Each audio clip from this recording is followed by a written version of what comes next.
Students, welcome to one's basic electronics എഞ്ചിനീയറിംഗിലെ ഒരു important topic, അതായത് ക്രിസ്റ്റൽ ഓസിലേറ്റേഴ്സിനെ കുറിച്ചാണ് ഈ ഒരു സെഷനിൽ നമ്മൾ ഡിസ്കസ് ചെയ്യാൻ പോകുന്നത്. ഓക്കെ, സോ ആൾറെഡി നമുക്ക് ഓസിലേറ്റർ എന്താണെന്നുള്ളതൊക്കെ അറിയാം. നമുക്കൊരു വേവ് ഫോം ജനറേറ്റ് ചെയ്യാൻ വേണ്ടിയിട്ട് നമ്മൾ യൂസ് ചെയ്യുന്ന സർക്യൂട്ടാണ് ഓസിലേറ്റർ എന്ന് പറയുന്നത്. ആ ജനറേറ്റ് ചെയ്യുന്ന ഔട്ട്പുട്ട് ഫ്രീക്വൻസിയെ ബേസ് ചെയ്തിട്ട് ഓസിലേറ്റേഴ്സിനെ audio frequency oscillator, radio frequency oscillator എന്നിങ്ങനെ രണ്ടായിട്ട് ക്ലാസിഫൈ ചെയ്യാമെന്ന് നമ്മൾ പറഞ്ഞിട്ടുണ്ടായിരുന്നു. അതിനുള്ള എക്സാമ്പിൾസ് പറഞ്ഞു.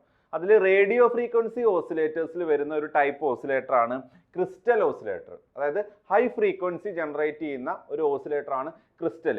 ഹാർട്ട്ലി, കോൾപിറ്റ്സ് ഇതൊക്കെ എന്ത് തന്നെയാണ്, റേഡിയോ ഫ്രീക്വൻസി ഓസിലേറ്റർ തന്നെയാണ് വരുന്നത്. പക്ഷേ അതിൽ നിന്ന് ക്രിസ്റ്റൽ ഓസിലേറ്റേഴ്സിന് കുറച്ച് വ്യത്യാസമുണ്ട്. സോ നമ്മൾ കുറച്ചും കൂടെ നമ്മുടെ ആപ്ലിക്കേഷൻസിൽ യൂസ് ചെയ്യുന്നത് ഏതാണ്, ക്രിസ്റ്റൽ ഓസിലേറ്റർ ആണ്. സോ നമ്മൾ ഈ സെഷനിൽ ഡിസ്കസ് ചെയ്യാൻ പോകുന്നത് ഇൻ ഡീറ്റെയിൽ ആയിട്ട് ക്രിസ്റ്റൽ ഓസിലേറ്ററിനെ കുറിച്ചും ഏതൊക്കെ മെറ്റീരിയൽ ആണ് ഇതിനു വേണ്ടി യൂസ് ചെയ്യുന്നത്, അതിൻ്റെ ഫ്രീക്വൻസി ഓഫ് ഓപ്പറേഷൻ, അതിൻ്റെ ഇക്വലന്റ് സർക്യൂട്ട് കാര്യങ്ങളൊക്കെയാണ് നമ്മൾ ഈ സെഷനിൽ ഡിസ്കസ് ചെയ്യാൻ പോകുന്നത്. സോ നമുക്ക് സ്റ്റാർട്ട് ചെയ്യാം. സോ ക്രിസ്റ്റൽ ഓസിലേറ്റർ എന്ന് പറഞ്ഞു കഴിഞ്ഞാൽ ഫ്രീക്വൻസി സ്റ്റെബിലിറ്റി, ഒരു ഓസിലേറ്ററിൻ്റെ ഫ്രീക്വൻസി സ്റ്റെബിലിറ്റി എപ്പോഴും എന്തായിരിക്കണം, ഹൈ ആയിരിക്കണം. അപ്പോൾ നമ്മളൊരു ഓസിലേറ്റർ ഡിസൈൻ ചെയ്തു, ഒരു പർട്ടിക്കുലർ ഫ്രീക്വൻസിയിലുള്ള ഒരു ഓസിലേറ്റർ ആണ് നമ്മൾ ഡിസൈൻ ചെയ്യുന്നതെങ്കിൽ ആ ജനറേറ്റ് ചെയ്യുന്ന വേവ് ഫോമിൻ്റെ frequency it should be stable ആയിരിക്കണം, അല്ലേ? അപ്പോൾ നമ്മളൊരു 1 kHz ഒരു ഓസിലേറ്റർ ആണ് നമ്മൾ ഡിസൈൻ ചെയ്യുന്നതെങ്കിൽ നമുക്ക് കിട്ടുന്ന ഫ്രീക്വൻസി 1 kHz തന്നെ ആയിരിക്കണം. അപ്പോൾ അതിൽ ഫ്ലക്ച്വേഷൻ വന്നു കഴിഞ്ഞാൽ അത് അതിൻ്റെ സ്റ്റെബിലിറ്റിയെ ബാധിക്കും. സോ ഫ്രീക്വൻസി സ്റ്റെബിലിറ്റി ഒരു ഓസിലേറ്ററിനെ സംബന്ധിച്ച് വളരെ കൂടുതലായിരിക്കണം. സോ ആ ഫ്രീക്വൻസി സ്റ്റെബിലിറ്റി വളരെ കൂടുതലുള്ള ഒരു ഓസിലേറ്റർ ആണ് ഏത്, ക്രിസ്റ്റൽ ഓസിലേറ്റർ എന്ന് പറയുന്നത്. സോ നമുക്ക് ആ ഫ്രീക്വൻസി എന്ന് പറയുന്ന പാരാമീറ്റർ പല റീസൺസ് കൊണ്ട് ചേഞ്ച് ആവും. ഓക്കെ, സോ അതിനുള്ള റീസൺസ് എന്ന് പറയുന്നത് ഒന്നുകിൽ പവർ സപ്ലൈ വേരിയേഷൻ കൊണ്ടാവാം, അല്ലെങ്കിൽ ടെമ്പറേച്ചർ ചേഞ്ച് കൊണ്ടാവാം, അല്ലെങ്കിൽ ലോഡ് അല്ലെങ്കിൽ ഔട്ട്പുട്ട് റെസിസ്റ്റൻസിലുള്ള ചേഞ്ച് കൊണ്ടാവാം. സോ ഇതിൽ ഏതെങ്കിലും പാരാമീറ്റർ ചേഞ്ച് ആയി കഴിഞ്ഞാൽ ഔട്ട്പുട്ട് ഫ്രീക്വൻസി ഒരു നോർമൽ ഓസിലേറ്ററിന്റെ കേസിൽ എന്ത് ചെയ്യാം, ചേഞ്ച് ചെയ്യാനുള്ള ചാൻസ് ഉണ്ട്. സോ ഫ്രീക്വൻസി സ്റ്റെബിലിറ്റി നോർമൽ ഓസിലേറ്റേഴ്സിന്റെ കേസിൽ എന്താണ്, കുറവാണ്. സോ നമ്മൾ നോർമൽ ഓസിലേറ്റർ എന്ന് പറഞ്ഞു കഴിഞ്ഞാൽ റേഡിയോ ഫ്രീക്വൻസി കേസിൽ LC ഓസിലേറ്റർ ആയിരിക്കും. ഓഡിയോ ഫ്രീക്വൻസി ആണെങ്കിൽ RC കമ്പോണൻസ് ആണ് നമ്മൾ യൂസ് ചെയ്യുക. സോ ഇതിൽ RCL റെസിസ്റ്റൻസ്, ഇൻഡക്റ്റൻസ്, കപ്പാസിറ്റൻസ്, ഈ കമ്പോണൻസ് ഒക്കെ എങ്ങനെയാണ്, ടെമ്പറേച്ചർ ഡിപ്പെൻഡൻ്റ് ആണ്. അതായത് ഇതിൽ റെസിസ്റ്റൻസിന്റെ വാല്യൂ ഒക്കെ ടെമ്പറേച്ചറിനനുസരിച്ച് ചേഞ്ച് ചെയ്യാം. കപ്പാസിറ്റൻസ്, ഇൻഡക്റ്റൻസ് ഒക്കെ എന്താണ്, this all are temperature dependent. So ഈ ടെമ്പറേച്ചർ ഡിപ്പെൻഡൻസി ഉള്ളത് കൊണ്ട് തന്നെ ഇതിന്റെ ഫ്രീക്വൻസി ഓഫ് ഓസിലേഷൻ, ഇതിന്റെ വാല്യൂസ് ചേഞ്ച് ചെയ്യുന്നതിനനുസരിച്ച് ഫ്രീക്വൻസി ഓസിലേഷൻസ് എന്ത് ചെയ്യും, ചേഞ്ച് ആവും. So frequency stability normal RC LC ഓസിലേറ്റേഴ്സിന് എന്താണ്, കുറവാണ്. സോ അത് അവോയ്ഡ് ചെയ്യാൻ വേണ്ടിയിട്ട് നമ്മൾ യൂസ് ചെയ്യുന്ന ഓസിലേറ്റേഴ്സ് ആണ് ക്രിസ്റ്റൽ ഓസിലേറ്റർ. ആൻഡ് ക്രിസ്റ്റൽ ഓസിലേറ്ററിൽ നമ്മൾ യൂസ് ചെയ്യുന്നത് പീസോ ഇലക്ട്രിക് ക്രിസ്റ്റൽസ് ആണ് യൂസ് ചെയ്യുന്നത്. പീസോ ഇലക്ട്രിക് ക്രിസ്റ്റൽസ് ആണ് നമ്മൾ ക്രിസ്റ്റൽ ഓസിലേറ്റേഴ്സിൽ യൂസ് ചെയ്യുന്നത്. സോ ഏതൊക്കെയാണ് പീസോ ഇലക്ട്രിക് ക്രിസ്റ്റൽ, അതിൻ്റെ വർക്കിംഗ് മെക്കാനിസം ഒക്കെ നമ്മൾ പറയും. എനിവേ പീസോ ഇലക്ട്രിക് ക്രിസ്റ്റൽസ് ആണ് നമ്മൾ യൂസ് ചെയ്യുക.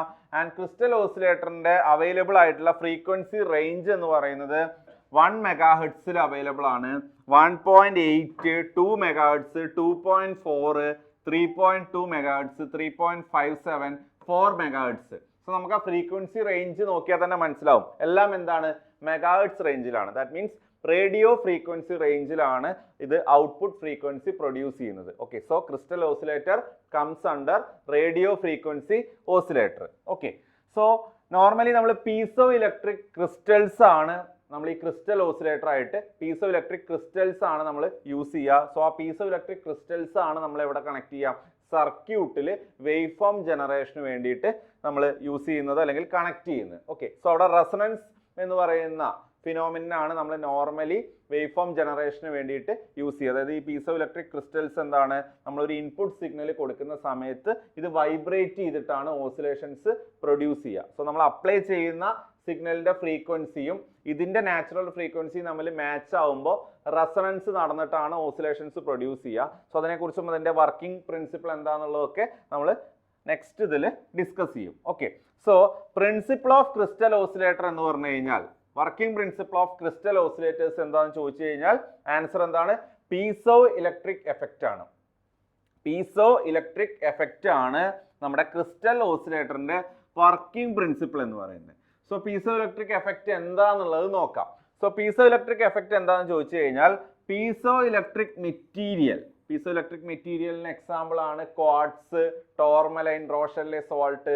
ഇതൊക്കെ എന്താണ്? പീസോ ഇലക്ട്രിക് മെറ്റീരിയലിന് എക്സാമ്പിൾ ആണ്. സോ നമ്മൾ പീസോ ഇലക്ട്രിക് മെറ്റീരിയലിന് അക്രോസ് ആയിട്ട് ഒരു ഫോഴ്സ് കൊടുത്തു കഴിഞ്ഞാൽ, ഇതിന്റെ ഏതെങ്കിലും ഒരു ഫേസിൽ നമ്മളൊരു ഫോഴ്സ് കൊടുത്തു കഴിഞ്ഞാൽ അതിന്റെ ഓപ്പോസിറ്റ് ഫേസിൽ ഒരു പൊട്ടൻഷ്യൽ ഡിഫറൻസ് എന്ത് ചെയ്യും? ഡെവലപ്പ് ചെയ്യും. അതുപോലെ തന്നെ നമ്മൾ ഇതിന്റെ ഏതെങ്കിലും ഒരു ഫേസിന് അക്രോസ് ആയിട്ട് ഒരു പൊട്ടൻഷ്യൽ ഡിഫറൻസ് അപ്ലൈ ചെയ്ത് കഴിഞ്ഞാൽ അതിന്റെ ഓപ്പോസിറ്റ് ഫേസിൽ എന്താണ്? ഒരു ഫോഴ്സ് അല്ലെങ്കിൽ മെക്കാനിക്കൽ വൈബ്രേഷൻ പ്രൊഡ്യൂസ് ചെയ്യും. ഈ എഫക്റ്റിനെ പറയുന്ന പേരാണ് പീസോ ഇലക്ട്രിക് എഫക്റ്റ് എന്ന് പറയുന്നത്. സോ നമ്മളിവിടെ ഫോഴ്സ് ആണ് കൊടുക്കുന്നതെങ്കിൽ ഒരു പൊട്ടൻഷ്യൽ ഡെവലപ്പ് ചെയ്യും. സോ ആ പൊട്ടൻഷ്യൽ നമുക്ക് ഇവിടെ ഒരു ഡിഫ്ലക്ഷൻ ആയിട്ട് കാണാൻ സാധിക്കും. ഈ എഫക്റ്റ് ആണ് piezo electric effect. So when A mechanical stress is applied across one of the faces of crystal, mechanical stress ആണ് നമ്മൾ അപ്ലൈ ചെയ്യുന്നതെങ്കിൽ a potential difference is developed across the opposite faces. Opposite ഫേസിൽ എന്താണ്? Potential difference. അതായത് mechanical stress force കൊടുത്താൽ potential opposite ഫേസിൽ develop ചെയ്യും. തിരിച്ച് when a potential difference is applied across one of the faces, potential difference ആണ് നമ്മൾ apply ചെയ്യുന്നതെങ്കിൽ മെക്കാനിക്കൽ സ്ട്രെസ് ഡെവലപ്പ് ചെയ്യും along the other face. So this is called piezoelectric effect. So the material is called piezoelectric material. So ഈ principle use ചെയ്തിട്ട് ഉള്ള material ആണ് എന്ത്? Piezoelectric material എന്ന് പറയുന്നത്. ഇനി പീസോഇലക്ട്രിക് മെറ്റീരിയൽസ് ഏതൊക്കെയാണ് പീസോഇലക്ട്രിക് മെറ്റീരിയൽസ് നോക്കാം. So crystalline materials like Rochelle salt, quartz, അതുപോലെ ടോർമലൈൻ, ഇതൊക്കെയാണ് പീസോ ഇലക്ട്രിക് എഫക്റ്റ് എക്സിബിറ്റ് ചെയ്യുന്നത്. സോ ഈ മെറ്റീരിയൽസ് ഒക്കെ തന്നെ പീസോ ഇലക്ട്രിക് മെറ്റീരിയൽസ് എന്നാണ് അറിയപ്പെടുന്നത്. അതാണ് നമ്മൾ ക്രിസ്റ്റൽ ഓസിലേറ്റർ ആയിട്ട് യൂസ് ചെയ്യുന്നത്. ഓക്കെ, സോ അതിൽ ഏറ്റവും കൂടുതലായിട്ട് യൂസ് ചെയ്യുന്ന ഏതാണ്? ക്വാർട്സ് ആണ് നമ്മൾ ഏറ്റവും കൂടുതലായിട്ട് യൂസ് ചെയ്യുന്ന പീസോ ഇലക്ട്രിക് മെറ്റീരിയൽ എന്ന് പറയുന്നത്. സോ അതിനുള്ള റീസൺ എന്ന് പറയുന്നത് ഇൻഎക്സ്പെൻസീവ് ആണ്, അതുപോലെ തന്നെ അതിൻ്റെ അവൈലബിലിറ്റി കൂടുതലാണ്. ഇൻഎക്സ്പെൻസീവ് ആണ്, അതുപോലെ അതിൻ്റെ എർത്ത് സർഫസിൽ അതിൻ്റെ അവൈലബിലിറ്റി വളരെ കൂടുതലാണ്. ആൻഡ് സ്ട്രോങ് ആണ്, കുറച്ചും കൂടെ സ്ട്രോങ് ക്രിസ്റ്റൽ ആണ് ഇത് ക്വാർട്സ് എന്ന് പറയുന്നത്. ഓക്കെ, സോ ഇതാണ് ക്വാർട്സ് നമ്മൾ കൂടുതലായിട്ട് യൂസ് ചെയ്യാനുള്ള റീസൺ എന്ന് പറയുന്നത്. സോ ഇവിടെ എന്താ സംഭവിക്കുന്നത് ചോദിച്ചു കഴിഞ്ഞാൽ നമ്മൾ ഈ ക്രിസ്റ്റലിന് അക്രോസ് ഒരു ആൾട്ടർനേറ്റിംഗ് വോൾട്ടേജ് അപ്ലൈ ചെയ്യും. അപ്ലൈ ചെയ്യുമ്പോൾ by piezo electric effect mechanical vibration produce ചെയ്യും. സോ ഈ മെക്കാനിക്കൽ വൈബ്രേഷന്റെ ആംപ്ലിറ്റ്യൂഡ് മാക്സിമം ആവുന്നത് റെസൊണൻസ് കണ്ടീഷനിലാണ്. സോ നമ്മളൊരു AC ഒരു വേരിയബിൾ പൊട്ടൻഷ്യൽ അപ്ലൈ ചെയ്യുമ്പോൾ മെക്കാനിക്കൽ വൈബ്രേഷൻ പ്രൊഡ്യൂസ് ചെയ്യുന്നു. ഈ പ്രൊഡ്യൂസ് ചെയ്യുന്ന വൈബ്രേഷന്റെ ആംപ്ലിറ്റ്യൂഡ് മാക്സിമം ആവുന്ന കണ്ടീഷൻ എന്ന് പറയുന്നത് റെസൊണൻസ് കണ്ടീഷൻ ആണ്. സോ അറ്റ് റെസൊണൻസ് കണ്ടീഷൻ നമ്മൾ അപ്ലൈ ചെയ്യുന്ന സിഗ്നലിന്റെ ഫ്രീക്വൻസിയും ഈ ക്രിസ്റ്റലിന്റെ നാച്ചുറൽ ഫ്രീക്വൻസിയും എന്തായിരിക്കും? മാച്ച്ഡ് ആയിരിക്കും. സോ ആ കണ്ടീഷനിലാണ് റെസൊണൻസ് സംഭവിക്കുന്നത്. So when a piezoelectric crystal is subjected to proper alternating potential, it vibrates mechanically. നമ്മുടെ piezoelectric effect തന്നെയാണ്. So the amplitude of mechanical vibration become maximum. എപ്പോഴാണ് അതിന്റെ വൈബ്രേഷൻ മാക്സിമം ആവുന്നത്? റെസൊണൻസ് കണ്ടീഷനിലാണ്.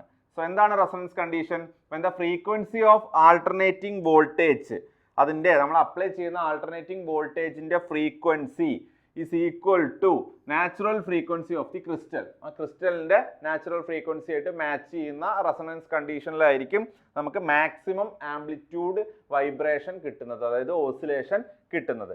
ഓക്കെ, സോ അതാണ് ഇതിന്റെ working ആയിട്ട് വരുന്നത്. ഇനി നമുക്കിതിൻ്റെ ഒരു ഇക്വലന്റ് സർക്യൂട്ട് ഒക്കെ വരയ്ക്കണം. അതായത് ഇത് എങ്ങനെയാണ് സർക്യൂട്ടിൽ കണക്ട് ചെയ്യുന്നത് നോക്കാം. ഇതിന്റെ ഇക്വലന്റ് സർക്യൂട്ട് എങ്ങനെയെന്ന് നോക്കാം. സോ നമ്മൾ നോർമലി രണ്ട് മെറ്റൽ പ്ലേറ്റിനിടയ്ക്കാണ് നമ്മുടെ ക്രിസ്റ്റൽ എന്ത് ചെയ്യുക? കണക്ട് ചെയ്യുക. സോ ഇതിന് അക്രോസ് ആണ് നമ്മൾ എന്ത് ചെയ്യുക? ഇൻപുട്ട് AC അപ്ലൈ ചെയ്യുക. So input is applied across this crystal and the crystal is placed between two metal plates. So it forms like a capacitor. ഒരു കപ്പാസിറ്റർ പോലെയാണ് ഉള്ളത്. Okay, so crystal is placed between metal plates. Metal പ്ലേറ്റ്സിന് ഇടയ്ക്കാണ് നമ്മൾ എന്ത് place ചെയ്യുന്നത്, crystal place ചെയ്യുന്നത്. So നമ്മൾ AC വോൾട്ടേജ് അപ്ലൈ ചെയ്ത് കഴിഞ്ഞാൽ ഈ ക്രിസ്റ്റൽ എന്ത് ചെയ്യും, വൈബ്രേറ്റ് ചെയ്യാൻ തുടങ്ങും. So starts vibrating. സോ നമ്മൾ എന്താണോ സിഗ്നൽ ഫ്രീക്വൻസി കൊടുക്കുന്നത് ആ ഫ്രീക്വൻസിയിലേക്കായിരിക്കും ഇത് എന്ത് ചെയ്യുക, വൈബ്രേറ്റ് ചെയ്യുക. സോ ദാറ്റ് മീൻസ് ആ ഒരു മാച്ചിങ് നടന്നു കഴിഞ്ഞാൽ ഇതിൻ്റെ നാച്ചുറൽ ഫ്രീക്വൻസി ആയിട്ട് നമ്മൾ കൊടുക്കുന്ന സിഗ്നലിൻ്റെ ഫ്രീക്വൻസി മാച്ചിങ് റെസൊണൻസ് നടന്നു കഴിഞ്ഞാൽ എന്താണ്, പ്രോപ്പറായിട്ട് നമുക്ക് മാക്സിമം ആംപ്ലിറ്റ്യൂഡ് വൈബ്രേഷന് കിട്ടും. ഓക്കെ, സോ റെസൊണൻസ് ആണ് ഇവിടെ നടക്കുന്നത്. So if the frequency of applied voltage is made, if the frequency of applied voltage, അതായത് ഈ കൊടുക്കുന്ന വോൾട്ടേജിന്റെ frequency, if it is equal to the natural frequency of the crystal, resonance takes place and crystal vibrations reach a maximum value. So ഈ natural frequency almost constant ആണ്, അത് vary ചെയ്യില്ല. അതുകൊണ്ട് നമുക്ക് കിട്ടുന്ന ഔട്ട്പുട്ട് ഫ്രീക്വൻസിയും ക്രിസ്റ്റൽ ഓസിലേറ്ററിന് എന്തായിരിക്കും, ഫിക്സഡ് ആയിരിക്കും. ഓക്കെ, സോ ഇതിൻ്റെ ഒരു ഇക്വലന്റ് സർക്യൂട്ട്, അതായത് ക്രിസ്റ്റൽ ഓസിലേറ്ററിന്റെ ഇക്വലന്റ് സർക്യൂട്ട് നമുക്ക് നോക്കാം. സോ ഇക്വലന്റ് സർക്യൂട്ടിൽ ഇതാണ് നമ്മുടെ ഒരു സിമ്പൽ എന്ന് പറയുന്നത്, ക്രിസ്റ്റലിന്റെ സിമ്പൽ എന്ന് പറയുന്നത്. രണ്ട് മെറ്റൽ പ്ലേറ്റിന് ഇടയ്ക്കാണ് നമ്മൾ ഏത് പ്ലേസ് ചെയ്യുന്നത്, ക്രിസ്റ്റൽ പ്ലേസ് ചെയ്യുന്നത്. സോ അതിന്റെ ഇക്വലന്റ് സർക്യൂട്ട് ഇവിടെ കൊടുത്തിട്ടുണ്ട്. ഇക്വലന്റ് സർക്യൂട്ടിൽ ഒരു സീരീസ് RLC ഉണ്ട്, ഒരു സീരീസ് RLC ഉണ്ട്, ഒരു സീരീസ് RLC ഉണ്ട്. അതുപോലെ തന്നെ പാരലൽ ആയിട്ട് ഒരു കപ്പാസിറ്ററും കൂടെ കണക്ട് ചെയ്തിട്ടുണ്ട്, CM എന്ന് പറയുന്ന ഒരു കപ്പാസിറ്ററും കൂടെ കണക്ട് ചെയ്തിട്ടുണ്ട്. ഓക്കെ, സോ വൈബ്രേറ്റ് ചെയ്യുന്നില്ലെങ്കിൽ, ഈ ക്രിസ്റ്റൽ വൈബ്രേറ്റ് ചെയ്യുന്നില്ലെങ്കിൽ ഇതിന്റെ ഇക്വലന്റ് സർക്യൂട്ടിൽ വൈബ്രേറ്റ് ചെയ്യുന്നില്ലെങ്കിൽ ഇക്വലന്റ് സർക്യൂട്ടിൽ ഏത് മാത്രമേ ഉണ്ടാവൂ, ഈ CM എന്ന് പറയുന്ന കപ്പാസിറ്റൻസ് മാത്രമേ ഉണ്ടാവൂ. That means if the crystal is not vibrating, its equivalent capacitance എന്ന് പറയുന്നത് എന്താണ്, CM ആണ്.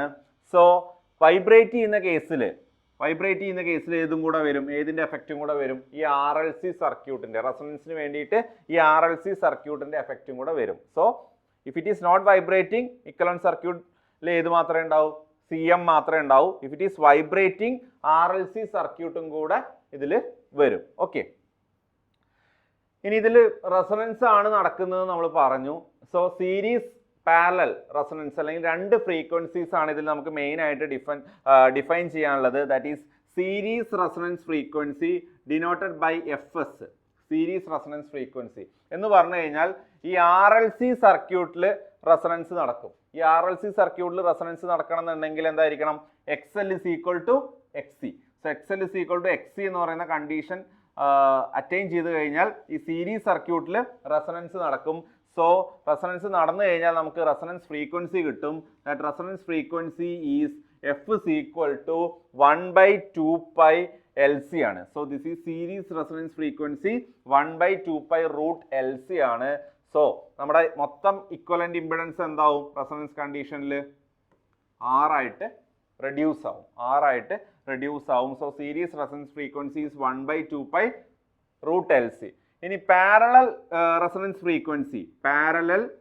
ഫ്രീക്വൻസി എന്ന് പറഞ്ഞു കഴിഞ്ഞാൽ ഏതിന്റെ എഫക്റ്റും കൂടെ എടുക്കണം, CMന്റെ എഫക്റ്റും കൂടെ എടുത്തിട്ടുള്ള റെസൊണൻസ് ഫ്രീക്വൻസി ആണ്.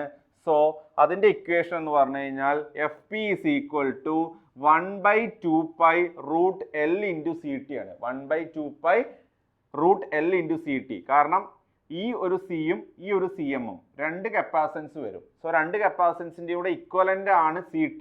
ഇക്വലന്റ് ആണ് എന്ത്, CT. ദാറ്റ് CT ഈസ് എന്താണ്, രണ്ട് പാരലൽ ആണല്ലോ. So parallel combination. So CT is C into CM divided by C plus CM. That is CT is C into CM divided by C plus CM. So normally ഈ CMന്റെ value വളരെ കൂടുതലാണ്. So parallel combination എടുക്കുമ്പോൾ C ആയിട്ട് compare ചെയ്യുമ്പോൾ CMന്റെ value വളരെ കൂടുതലാണ്. So parallel combination എടുത്തു കഴിഞ്ഞാൽ CT is approximately എന്ത് കിട്ടും, C കിട്ടും. So CT is approximately C എന്ന് പറഞ്ഞു കഴിഞ്ഞാൽ സീരീസ് റെസൊണൻസ് ഫ്രീക്വൻസിയും പാരലൽ റെസൊണൻസ് ഫ്രീക്വൻസിയും എന്തായിരിക്കും, ഏകദേശം ഈക്വൽ ആയിരിക്കും. So FS series resonance frequency is approximately equal to parallel resonance frequency. So ഇവിടെ കൊടുത്തിട്ടുണ്ട് the value of CM is usually very large as compared to C. So therefore CT is approximately equal to C, that is FS equal to FP. Series resonance frequency is approximately equal to parallel resonance frequency. Okay. So ഇതാണ് രണ്ട് resonant ഫ്രീക്വൻസിയുടെ case വരുന്നത്. ഇനി അഡ്വാൻറ്റേജും ഡിസഡ്വാൻറ്റേജും കൂടെ നോക്കാം. Crystal ഓസിലേറ്റേഴ്സിന്റെ advantages, disadvantages. So first advantages ആണ്. ഇമ്പോർട്ടൻ്റ് ആയിട്ടുള്ള 2 പോയിന്റ് ആണ് നിങ്ങൾ ഓർത്തിരിക്കേണ്ടത്. ഒന്ന്, അതിന്റെ ഫ്രീക്വൻസി സ്റ്റെബിലിറ്റി വളരെ കൂടുതലാണ്. രണ്ടാമത് അതിന്റെ Q factor, quality factor, Q factor എന്താണ്, വളരെ കൂടുതലാണ്. So Q factor is very high, frequency stability is very high. അതാണ് അതിന്റെ മെയിൻ ആയിട്ടുള്ള 2 അഡ്വാൻറ്റേജ് എന്ന് പറയുന്നത്. ഡിസഡ്വാൻറ്റേജ് എന്ന് പറഞ്ഞു കഴിഞ്ഞാൽ they are fragile and can be used in low power circuit. പെട്ടെന്ന് ബ്രേക്ക് ആയി പോവും. അതുപോലെ തന്നെ ഫ്രീക്വൻസി നമ്മൾ വൺസ് സെറ്റ് ചെയ്ത് കഴിഞ്ഞാൽ പിന്നെ അതെന്ത് ചെയ്യാം, മാറ്റാൻ വേണ്ടിയിട്ട്, ചേഞ്ച് ചെയ്യാൻ വേണ്ടിയിട്ട് എന്താണ്, ബുദ്ധിമുട്ടാണ്. സ്റ്റെബിലിറ്റി കൂടുതലാണ്. സോ ഫ്രീക്വൻസി അഡ്ജസ്റ്റ്മെന്റ് ഓപ്ഷൻ എന്താണ്, ക്രിസ്റ്റൽ ഓസിലേറ്ററിൽ ഇല്ല. ഓക്കെ, സോ ഇതാണ് മെയിൻ ആയിട്ടുള്ള 2 ഡിസഡ്വാൻറ്റേജ് ആയിട്ട് വരുന്നത്. ഓക്കെ, സോ ഇത്രയാണ് ക്രിസ്റ്റൽ ഓസിലേറ്റേഴ്സ് എന്ന് പറയുന്ന ടോപ്പിക്കിൽ വരുന്നത്. നമ്മൾ അതിനെക്കുറിച്ച് ഡീറ്റെയിൽ ആയിട്ട് അതിൻ്റെ വർക്കിംഗ് പ്രിൻസിപ്പിൾ, അതിൻ്റെ ഇക്വലന്റ് സർക്യൂട്ട്, ഏതൊക്കെ മെറ്റീരിയൽസ് ആണ് ക്രിസ്റ്റൽ ഓസിലേറ്റേഴ്സ് ആയിട്ട് യൂസ് ചെയ്യുന്നത്, അതിൻ്റെ അഡ്വാൻറ്റേജസ്, ഡിസഡ്വാൻറ്റേജസ്, ഇത്രയും കാര്യങ്ങൾ നമ്മൾ ഈ ഒരു സെഷനിൽ ഡിസ്കസ് ചെയ്തു. സോ അടുത്ത സെഷനിൽ പുതിയൊരു ടോപ്പിക്കായിട്ട് കാണാം. Till then, thank you.